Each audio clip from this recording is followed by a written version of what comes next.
Halo teman-teman, welcome to my channel. Saya Nining asli Beijing, Tiongkok. Ni hao.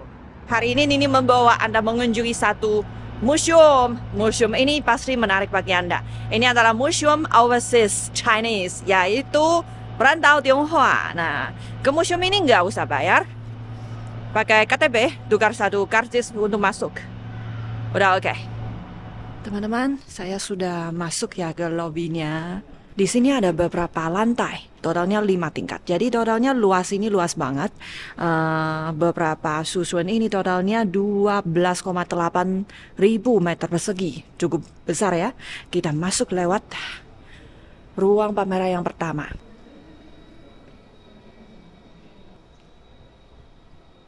Teman-teman, ini adalah ruangan pameran yang pertama. Menjelaskan sejarahnya, migrasinya perantau Tionghoa ke luar negeri. Ini juga adalah pertama kali Nini mengunjungi museum ini. Jadi saya sambil belajar, sambil syuting, menjelaskan untuk Anda.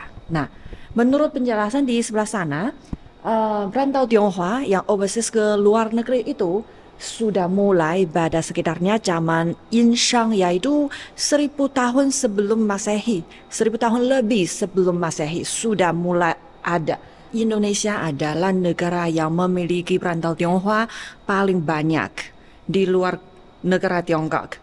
Nah, di sana ada banyak perantau Tionghoa, tapi perantau Tionghoa tidak hanya ke Asia Tenggara saja, ke Indonesia saja, tapi di seluruh dunia ada perantau Tionghoa. Banyak orang Tiongkok terpaksa atau sendiri mau ke luar negeri Tiongkok. Teman-teman, pada zaman dulu ya, migrasi orang Tionghoa ke luar negeri biasanya terdapat 3 tahap. Yaitu pada zaman dulu, yaitu sebelum tahun 1840. Nah, yang pertama adalah pada dinasti Qin Han hingga dinasti Sui Tang. Waktu itu banyak orang sudah mulai menurut jalan sutra migrasi ke barat. Dan waktu itu agama Buddha sudah mulai masuk ke Tiongkok. Jadi ada banyak orang sudah bisa jalan-jalan ke barat. Nah, ke negaranya di barat. Kemudian sampai dinasti Song dan waktu itu pelayaran di atas laut sudah mulai berkembang. Kemudian perdagangan waktu itu sangat maju, makanya orang Tiongkok banyak yang merantau ke luar negeri, termasuk mulai lewat laut ke Asia Tenggara, ke Indonesia. Nah, kemudian sampai akhirnya dinasti Ming dan sebelum perang Opium adalah kelompok yang ketiga. Banyak orang sudah mulai terpaksa merantau ke luar negeri karena waktu itu ada perang di Tiongkok.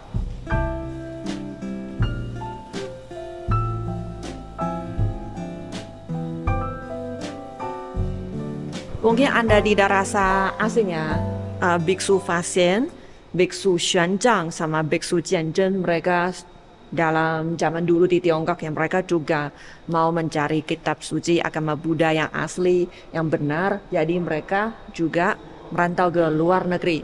Teman-teman, ini adalah koin yang dibikin oleh pedagangnya Malaka. Menurut bentuknya koin, uangnya pada dinasti Tang dan dinasti Song. Laksamana Zhenghao. Teman-teman, waktu itu adalah Kaisar Chengzu, Ming Chengzu, dinasti Ming. Dia perintahkan Laksamana Zhenghao untuk memimpin 200 lebih kapalnya dan 27.000 lebih orangnya untuk berlayar ke 30 lebih negara waktu itu. Sampai ke Samudra Pasifik, Samudra Hindia. Itu puluhan tahun lebih awal daripada pelayarannya di barat. Jadi bisa membuktikan waktu itu dinasti Ming cukup makmur, cukup berkembang dan cukup kaya. Dan juga sejak itu hubungan antara Tiongkok dan di negara-negara di Asia Tenggara itu sudah dipererat. Inilah kota Quanzhou dan Manila. Waktu itu perdagangannya sudah mencapai ke seluruh dunia.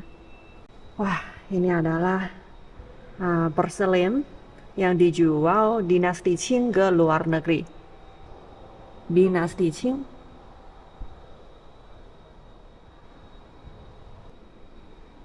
Teman-teman ini mau memperkenalkan museum ini secara singkat ya. Museum ini sejak tahun 1960-an sudah mulai ada prakarsanya. Nah, diprakarsa oleh seorang pemimpin perantau Tionghoa yang sangat terkenal, namanya Chen Jiageng dan Kaki. Nah, dia dulu pernah hidup di Singapura dan dia dilahirkan di Tiongkok. Dan waktu itu dia sudah mulai mengajukan prakarsa ini.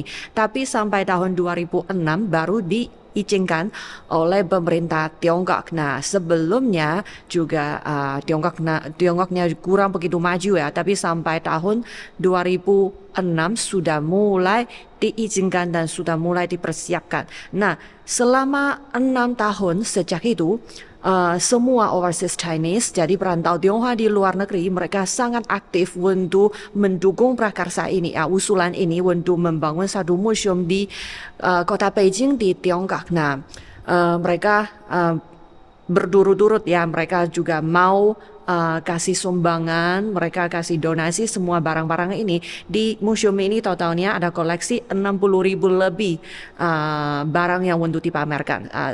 60.000 lebih set untuk dipamerkan, tapi yang dipamerkan di sini ya, yang bisa dikunjungi hanya 2.000 lebih.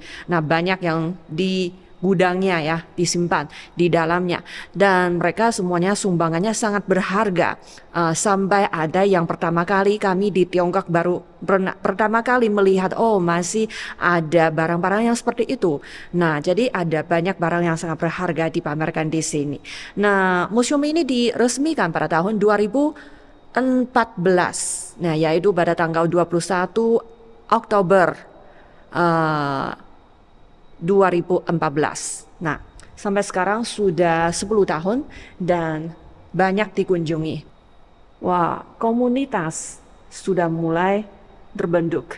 Itu koin-koinnya itu ada Jawa kuno, ada hurufnya Jawa kuno, dan itu juga dari Indonesia juga. Teman-teman, di sini disebut banyak perantau Tionghoa yang sangat terkenal dalam sejarah dan di berbagai negaranya, dan yang ini mungkin Anda tidak merasa asing, yang dari Indonesia, Luo Fangbo. Di Pontianak mungkin lebih tahu ya, dia pernah mendirikan satu perusahaan Lanfang. Nah, Siam, Singapura, Filipina, Malaysia, dan Indonesia. Teman-teman, tadi adalah zaman dulu di Tiongkok. Nah, sekarang sudah zaman modern. Zaman modern itu sejak tahun 1840 dan hingga Republik Rakyat Tiongkok berdiri, yaitu pada tahun 1949. Nah, di tengah tahun-tahun ini, apa yang terjadi?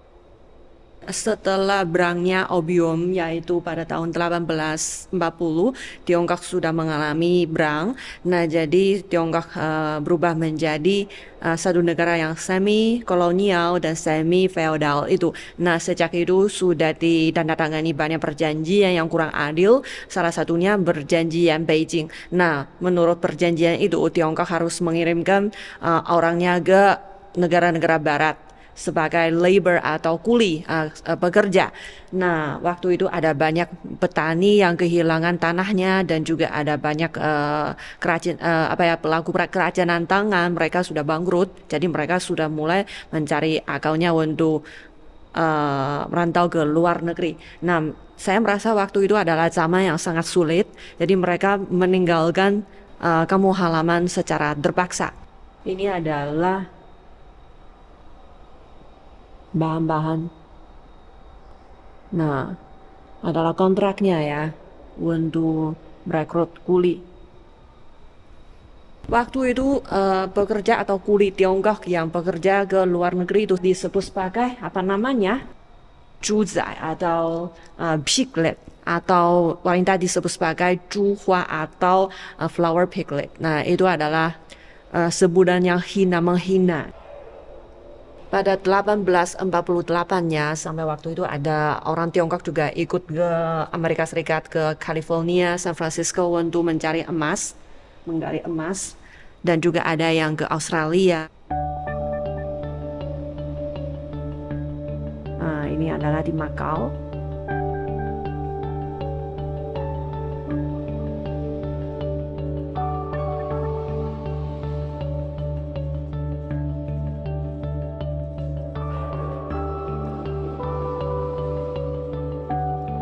teman-teman, ini adalah keadaannya pada waktu itu. Waktu itu selama 100 tahun itu ya, kira-kira ada 7 juta orang, lebih orang Tiongkok ya, menjadi pekerja atau labor atau kuli yang terpaksa bekerja ke luar negeri itu, dan mereka naik kapal seperti ini. Nah, sekarang ini ada suaranya seperti suara lombak ya, karena mereka harus naik kapalnya ke luar negeri, dan karena terlalu banyak orang mau naik kapalnya sampai padat sekali, dan kadang-kadang mungkin ada bencananya di atas laut, makanya ada banyak orang yang juga meninggal di kapal itu. Makanya kapal itu disebut sebagai Merak Terapung.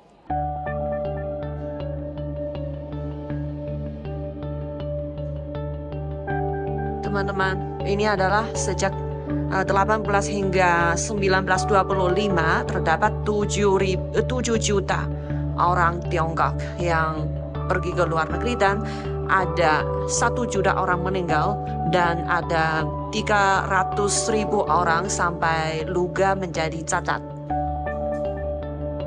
Semua barang ini adalah yang disumbangkan oleh perantau Tionghoa di luar negeri.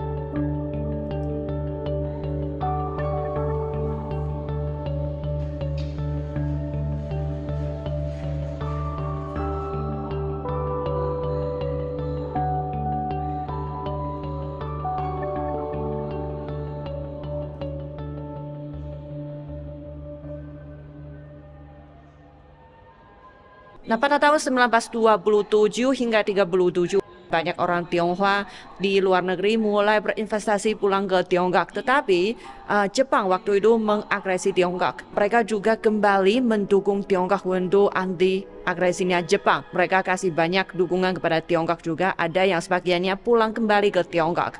Nah, setelah Tiongkok menang, mereka ada sebagiannya pulang kembali ke negara di Asia Tenggara lagi. Teman-teman, di sini ada satu film lagi ditayangkan, memperkenalkan hubungan Tiongkok dan Indonesia dan juga kehidupannya orang Tionghoa di Indonesia. 辛勤劳动，给印度尼西亚经济文化的发展做出了不可抹杀的贡献。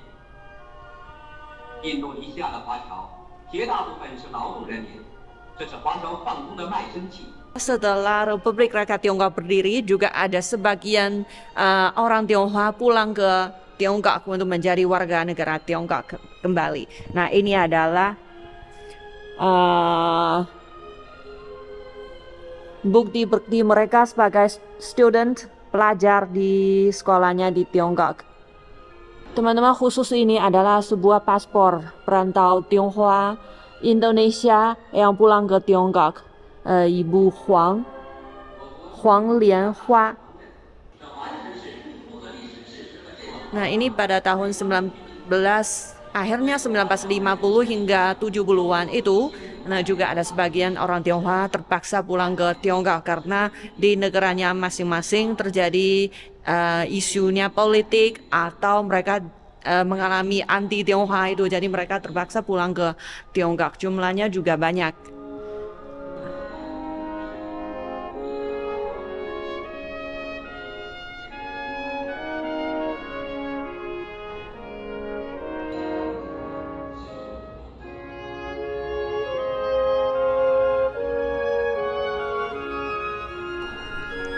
Ini Chinese labor.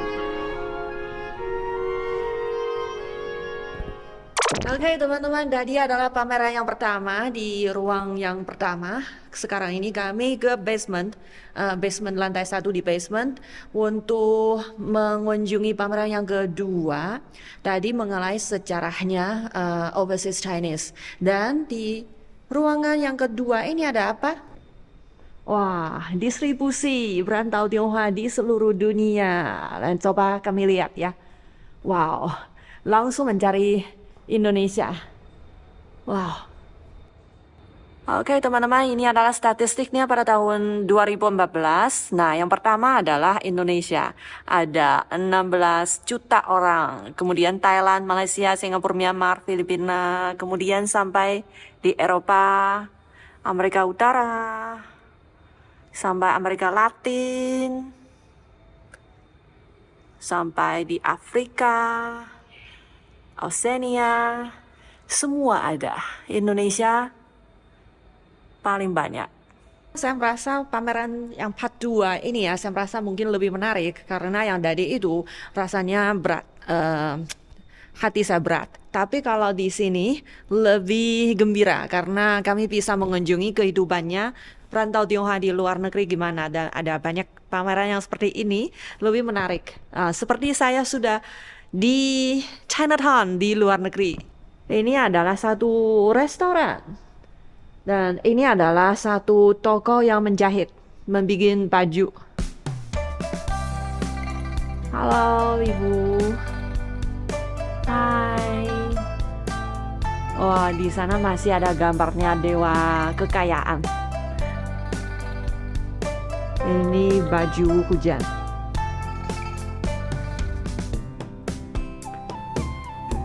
Wow. Orang Tionghoa banyak yang menggunakan mangkok kuali yang terbuat dari porselin.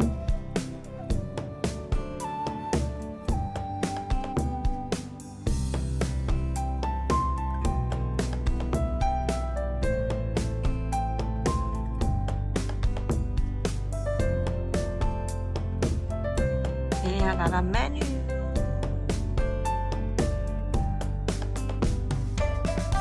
Wah, teman-teman, ini adalah alatnya untuk membuat minum kopi, dan ini adalah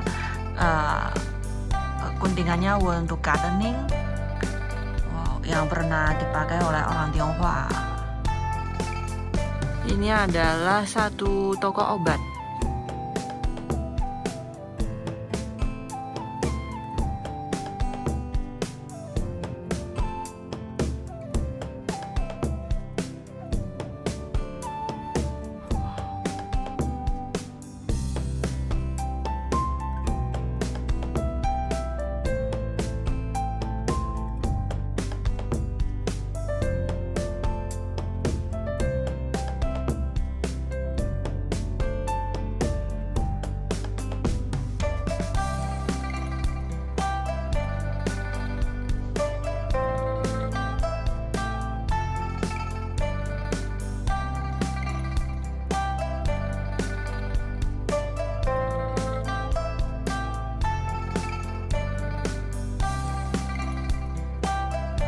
Foto barengan.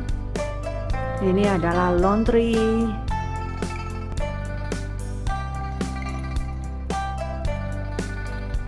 Wow. Pernikahan, teman-teman. Wow. Teman-teman, ini adalah keadaannya upacara pernikahannya Baba sama Nyonya. Nah, Baba dan Nyonya adalah keturunan Tionghoa di Asia Tenggara. Itu adalah nama khusus atau mereka menyebutkan diri sendiri sebagai peranakan. Nah, khususnya kalau di Malaysia dan Singapura banyak.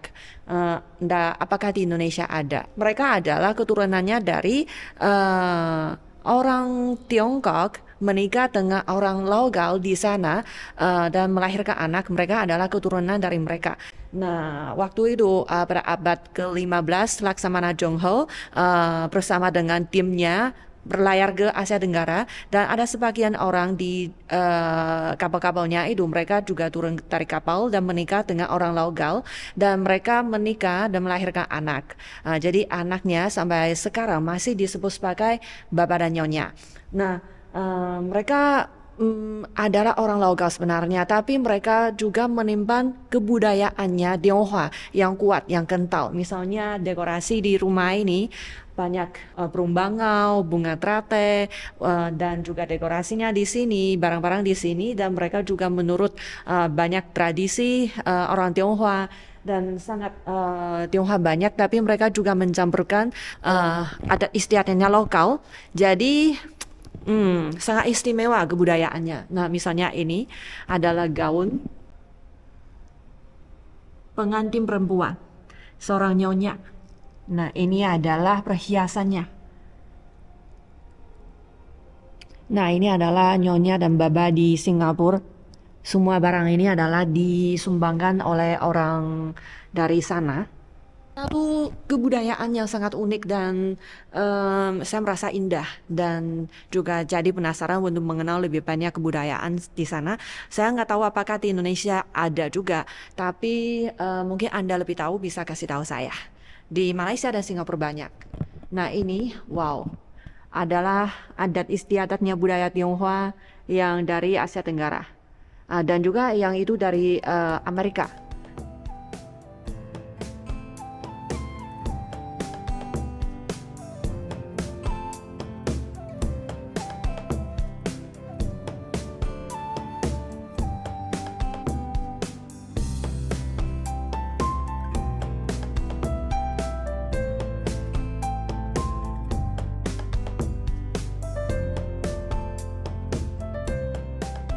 Teman-teman, ini adalah beberapa kuil yang di Asia Tenggara.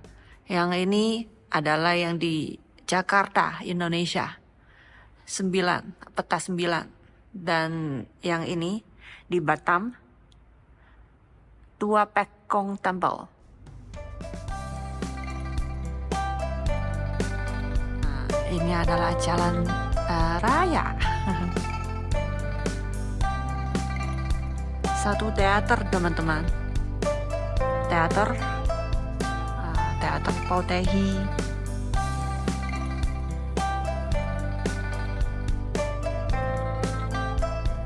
Wow, pasti dari Indonesia, teman-teman. Ada wayang, ada Pautehi. Nah, bagian ini mencatat adat istiadatnya Tionghoa yang dipelihara, dijaga oleh orang Tionghoa di luar negeri. Misalnya Tahun Baru Imlek, Pacun, Tiongchiu, Barongsai, Perahu Naga. Wow. Yang ini dari Asia Tenggara. Dan sebelah sana ini dari Amerika. Ini adalah jalan perdagangan di Singapura, Jepang, Filipina, ini Indonesia, Malaysia, Kanada, dan Amerika. Ini adalah Chinatown, teman-teman, di mana ada orang Tionghoa, di mana ada asosiasi berbagai macamnya. Misalnya, teman-teman, ada orang Tionghoa, pasti ada asosiasi menurut marganya, marga apa itu punya asosiasinya, dan juga ada asosiasinya untuk satu kampung, banyak yang seperti ini. Dan juga ada asosiasinya menurut komersial, mereka di bidang yang mana, misalnya gula, misalnya tambang. Nah, ini adalah perusahaan jalan perdagangan waktu itu.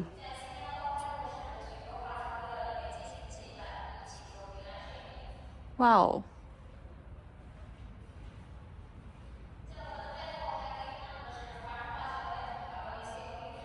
Dan juga alumni yang sama sekolah.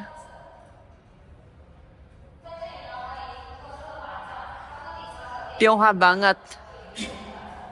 Ini adalah ijazah yang lulus dari kursus atau sekolahnya Mandarin.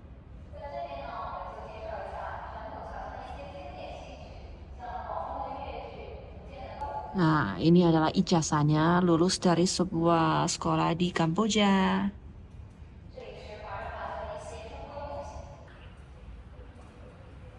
Nah, ini adalah Zhonghua Zhongsanghui ya, Perhimpunan Perdagangan Tionghoa. Di setiap negara punya satu cabangnya. Di Indonesia juga namanya Perpit, ya, Perhimpunan Perdagangan Indonesia Tionghoa. Wow. Sudah lebih modern ya, teman-teman. Langsung kami memasuki ekspedisi ketiga. Di sini adalah kontribusi orang Tionghoa. Teman-teman, yang waktu dulu pada awalnya orang Tionghoa meninggalkan kampung halamannya pergi ke negara lain pasti untuk mencari makan. Kemudian mereka juga mulai mengembangkan bisnisnya sendiri di negaranya masing-masing, di negara yang hidup ditinggalnya masing-masing, dan kemudian mereka secara objektif mereka juga mendukung pertumbuhannya ekonomi di daerah itu. Nah, ini adalah Luo Fangbo Lanfang Company. Wow, tadi kami sudah lihat ya ada sebagian penjelasannya, dan ini adalah yang lebih detail.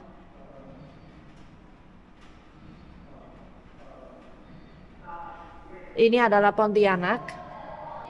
Katanya dia mendirikan satu republik ya, Lanfang共和国di sana.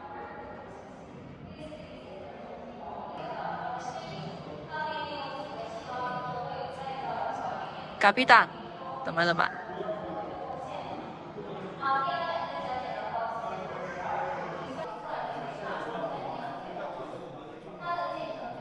Nah, teman-teman, orang Tiongkok yang merantau ke luar negeri tidak hanya untuk kehidupannya diri sendiri saja, tapi mereka juga membawakan tekniknya ke luar negeri. Misalnya di bidang pertanian dan juga pertambangan, di bidang komersial, di bidang ini industri susu, dan juga ada industri. Dan di sebelah sini adalah nelayan yang perikanan, dan ini sebagian ini ada pertanian, misalnya membuat gula, misalnya ini industri karet di Malaysia. Dan juga mereka membawakan teknologinya ke sana, campur dengan teknologinya lokal itu untuk membantu daerah di sana untuk berkembang ekonominya, bertumbuh. Dan juga mereka membawakan budaya Tiongkok ke luar negeri. Ini adalah kitabnya, ada buku-buku yang dari Tiongkok. Nah, maksudnya kesenian ya. Di sebelah sini adalah komunikasi di bidang kebudayaan dan kesenian. Nah, ini adalah penulis novel, ada pertukarannya ke luar negeri. Ini adalah kesenian. Wah, Raja Kera. Teman-teman, siapa pernah melihat buku ini? Pasti ini sumbangannya dari Indonesia. Iya, benar. Ini ada edisi bahasa Indonesia, bahasa Mandarin, dan bahasa Inggris. Wow. Ini rasanya bahasa Vietnam. Oh, ini adalah bahasa Indonesia juga. The Song of Youth. Wah, ini adalah Irama Pusparagam yang dari Indonesia. Ada musiknya bisa kita dengar ya. Adalah piano, teman-teman.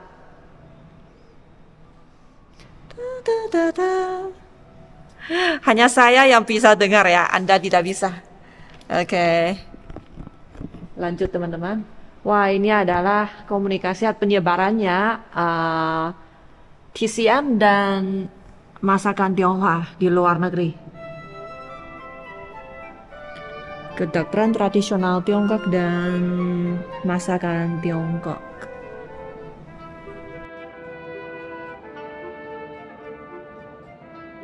Banyak ilmuwan orang Tionghoa yang pernah memperoleh penghargaan Nobel di dunia. Nah, teman-teman, sampai di bagian ini ya, bagian selanjutnya adalah orang Tionghoa mengikuti perang antifasis di seluruh dunia. Nah, mereka kan sudah merantau ke luar negeri, jadi mereka kalau mengalami perang, mereka juga ikut dan kasih sumbangan diri sendiri untuk antifasis. Nah,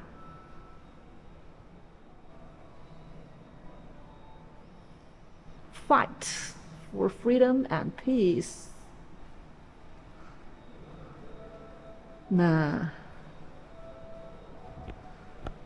Wachi, ini di Filipina.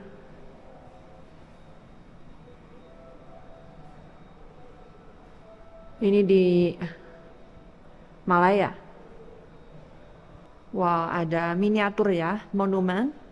Ini yang di Panama, itu adalah yang di Filipina dalam perang anti Jepang. Di Malaysia. Nah, bagian ini juga berat ya. Ini adalah orang Tionghoa di luar negeri yang pernah di anti Tionghoa.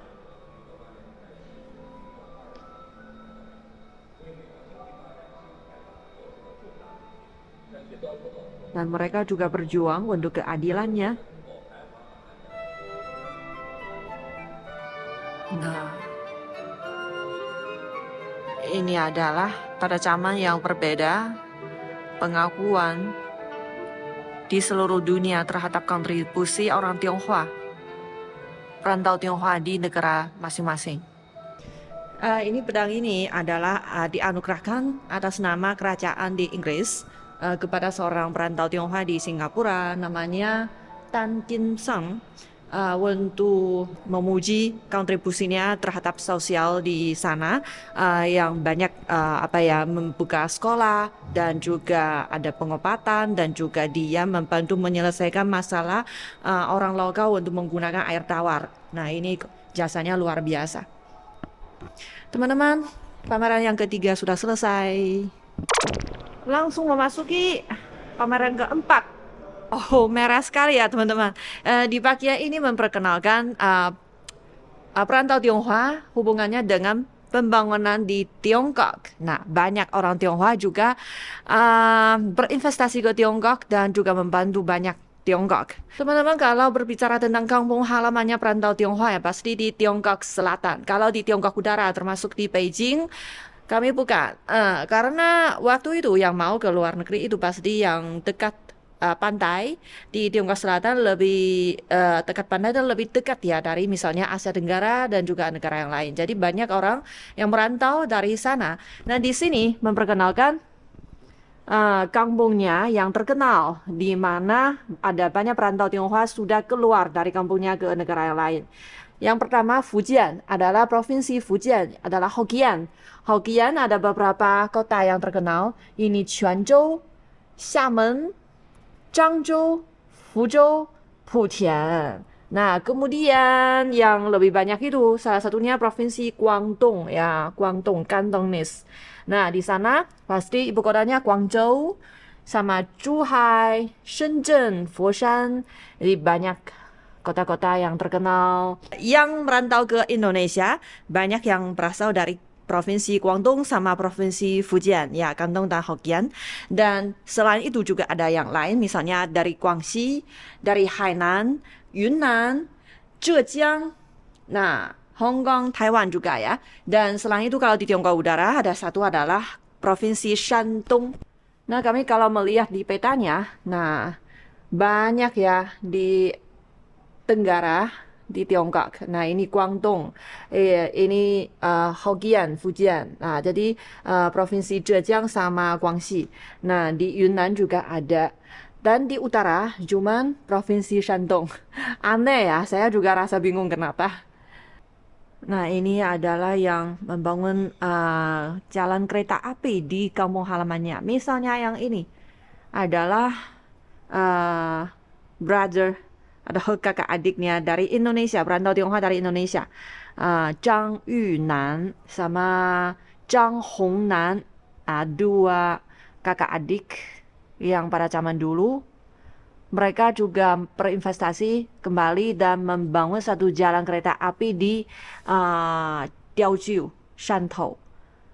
Dan di sebelah sini adalah perpustakaan dan toko buku yang dibangun dengan bantuan dananya dari Overseas Chinese. Nah, teman-teman, ada banyak orang Tionghoa yang merantau ke luar negeri itu. Mereka juga berupaya untuk meningkatkan komunikasi di bidang literasi. Dan ini adalah buku-buku yang terjemahannya mereka dalam bahasa Inggris dan juga bahasa di negaranya masing-masing.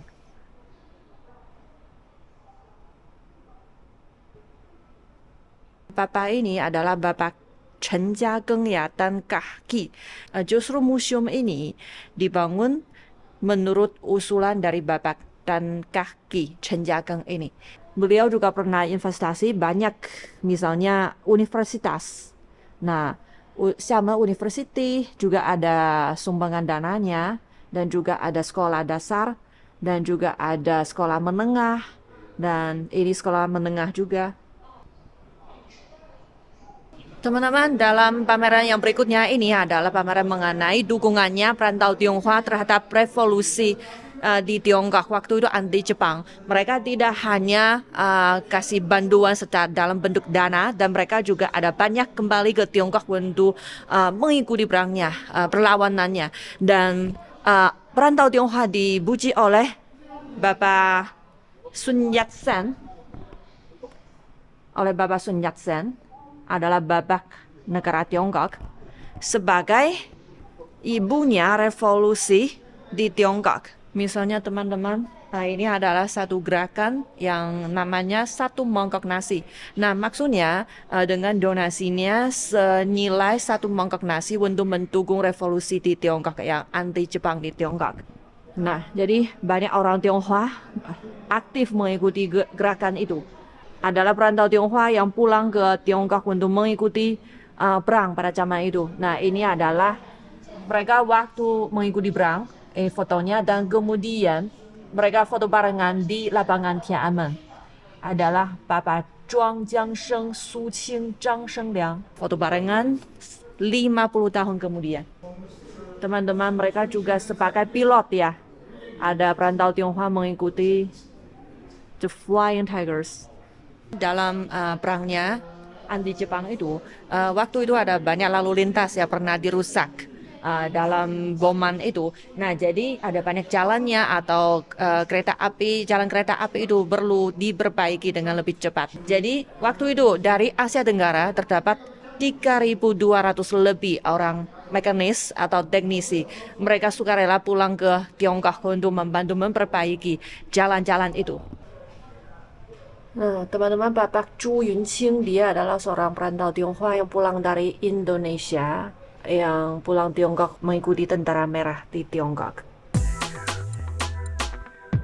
Teman-teman, ini adalah satu bendera nasional Tiongkok, tapi ini agak berbeda ya, karena ini kalau bintangnya 4 bintang itu dia arahnya agak beda dengan bendera nasional sekarang ini. Nah, meskipun ada sebagiannya berbeda, tapi ini adalah bendera yang sangat istimewa.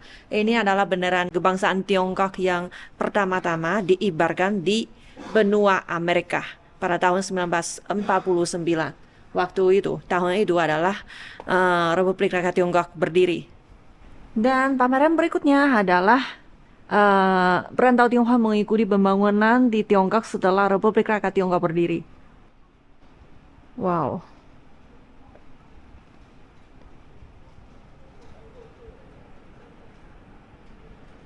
Nah, barang-barang yang pernah dipakai ya oleh ilmuwan zaman itu. Teman-teman, di sini ada satu daftar nama adalah anggotanya dari badminton yang pada tahun 1965 hingga 78 itu. Selama itu tim Tiongkok mengikuti banyak pertandingan kelas dunia, dan ini adalah semua adalah pemain badminton di tim Tiongkok yang pulang dari Indonesia. Nah, banyak nama-nama yang mungkin Anda tahu ya, ini Tang Xianhu. Oh, banyak sekali. Nah, justru karena bantuan mereka, tim badminton di Tiongkok baru bisa berkembang pesat.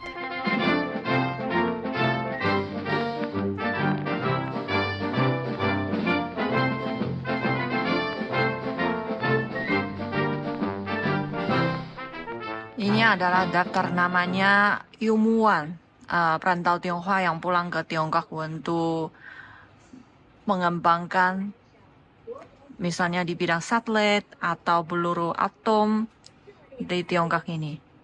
Kalau di bidang broadcasting, di bidang pendidikan juga ada jasanya dari perantau Tionghoa yang pulang ke Tiongkok. Misalnya China Radio International, ini adalah penyiar dalam bahasa Indonesia. Dan juga di sini ada yang bekerja sebagai guru, dan juga ada yang bekerja di bidang medis, dan juga ada insinyur.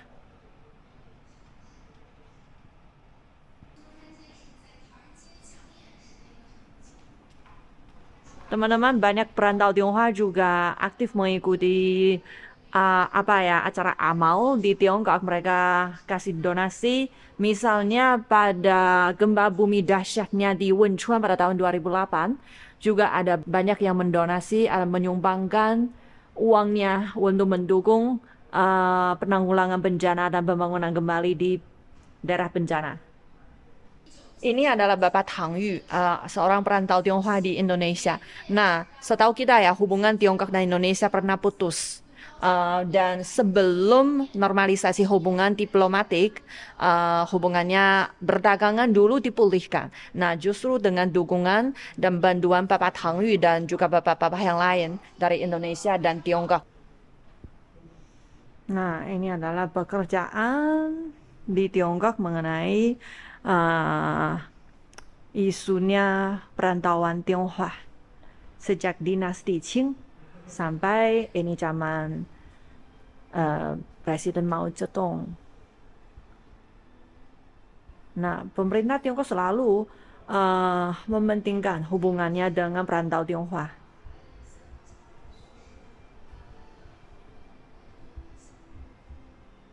Teman-teman, di Tiongkok sekarang ini masih ada banyak overseas Chinese farms ya, kebun pertanian khusus untuk perantau Tionghoa yang pulang di Tiongkok pada tahun 1950-an dan 60-an itu.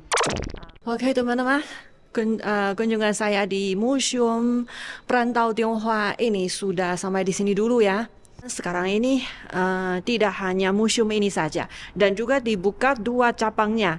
Salah satunya adalah tahun lalu dibuka di kota Guangzhou, satu cabangnya Museum Perantau Tionghoa, dan keduanya adalah beberapa hari yang lalu dibuka satu cabangnya yang baru di kota Tiaojiu, ya Chaozhou. Nah di sana juga ada satu. Sekarang ini sudah totalnya ada 3. Museum ini di dekat ya satu jalan restoran yang sangat terkenal di Beijing.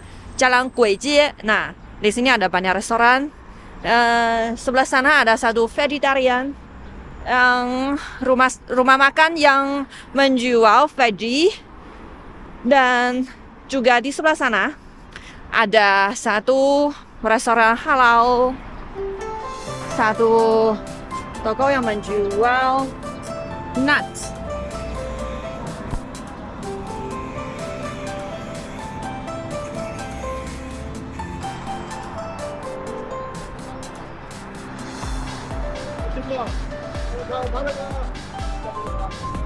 Dan menjual hotpot. Ini yang menjual mie. Dan wow, restoran semua. Belum sampai waktunya untuk makan malam, jadi masih belum banyak orang. Nanti 2 jam kemudian akan penuh. Khususnya musim panas. Penuh semua, di luarnya juga ditaruh meja. Teman-teman, di sini ada satu toko yang menjual sayur yang baru dibuka hari ini. Nah, peresmiannya ada banyak bunga, basket bunga. Wah, ada durian. Wah, baunya. Wow. Lihat-lihat ya. Lihat-lihat ya. Wow, buah-buahan semua. Ada bumbu-bumbu. Ada susu. Ini sayur.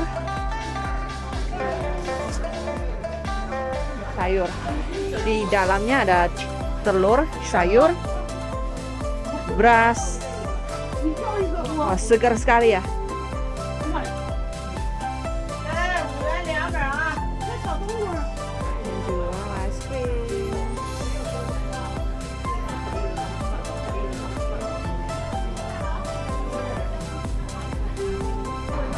Aku beli satu es krim, rasa haus beli satu es krim dari pasar sayur itu.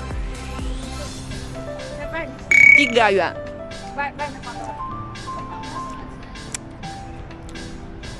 Nostalgia banget. Hari ini tidak mau makan malam karena saya sudah jadi gemuk. Mau diet. Mau diet lagi makan es krim. Jangan ketawa ya. Oke, vlog saya sampai di sini dulu ya. Silakan subscribe, silakan like, share, dan kasih komen di bawah untuk mendukung channel saya. Terima kasih banyak. Oke, dadah.